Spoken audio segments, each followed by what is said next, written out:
Kiembekezo changa cha mangitwa pamwazi wake, sindikulupira china chilichonse, kingotsambira pa Yesu.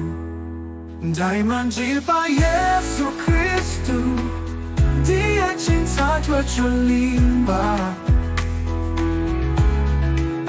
Masiko ena onse timchenga wanyowa.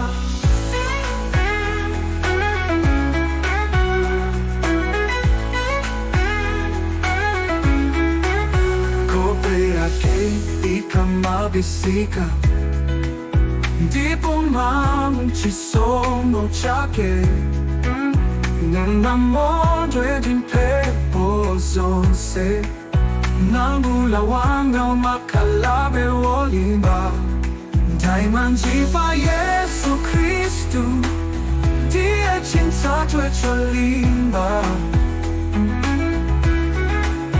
Maziko ena onse timchenga wanyowa. Kope yake ikamabisika, ndipo mamu chisomo chake namondwe dimpepo zonse, nangula wanga umakalabe wolimba. Kope yako kwa chabu, olojimo bondibo, mwantawi ya itali kwako. Malonjezo ake, pangano lake, mwazi wake, simanjitangiza pakusaduka kwa mati. Pamene zonse zikutaya mzimu wanga, iye ndiye chiyembekezo changa, timtendere wanga. Ndaimanjira Yesu Kristu, ndiye chintajwe cholimba.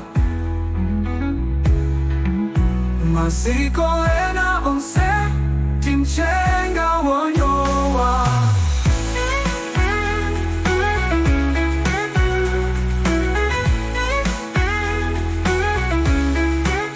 Kope yake ikamabisika, ndipo mamu chisomo chake namondwe dimpepo zonse, nangula wanga umakalabe wolimba.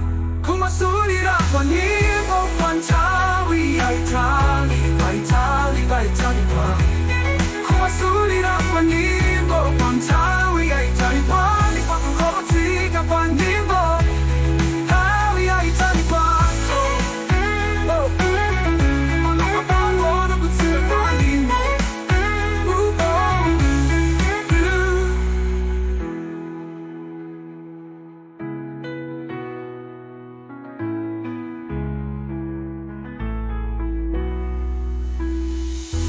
Kiembekezo changa cha mangitwa pamwazi wake, sindikulupira china chilichonse, kingotsambira pa Yesu Kristu.